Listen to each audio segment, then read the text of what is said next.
Have you ever stopped to think about what happens when two mortal rivals put pride aside and fight together like true brothers? Well, in Dragon Ball Z, we had exactly that moment. Goku and Vegeta, the greatest Saiyan warriors on Earth, side by side against the most chaotic and destructive monster the universe had ever known, the terrifying Kid Buu. This fight wasn't just another battle. It was the culmination of everything these two characters had lived through. Because, let's be honest, Goku and Vegeta always had that complicated relationship.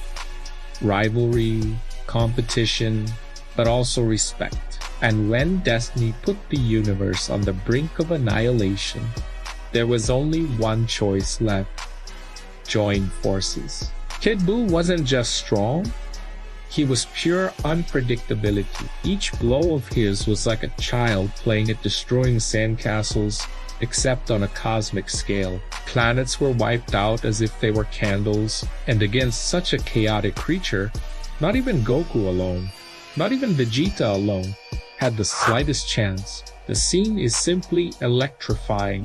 Goku with his pure heart and unshakable will to protect everyone. Vegeta with the pride of a wounded prince, but aware that, at that moment, there was no room for ego. There, side by side, they became more than warriors. They became the universe's last hope. And we know that Dragon Ball isn't just about punches.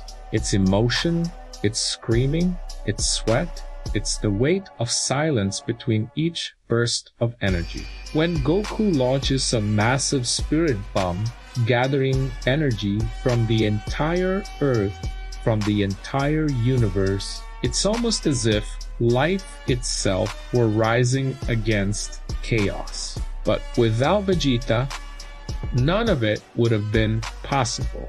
It was he who, even defeated Time, held the fight, and gave Goku the chance to gather that energy. It was Vegeta who, for the first time, admitted, "Kakarot, you are number one." That acknowledgement wasn't just any line, it was the mark that his Saiyan pride had finally transformed into true respect. Now, imagine reliving this epic scene on a screen that makes you feel every explosion as if you were there.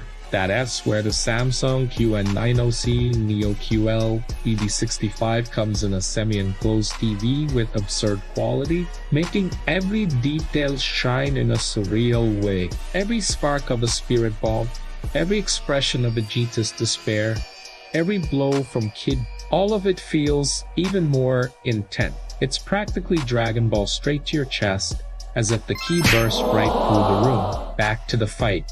The tension wasn't only physical, but emotional.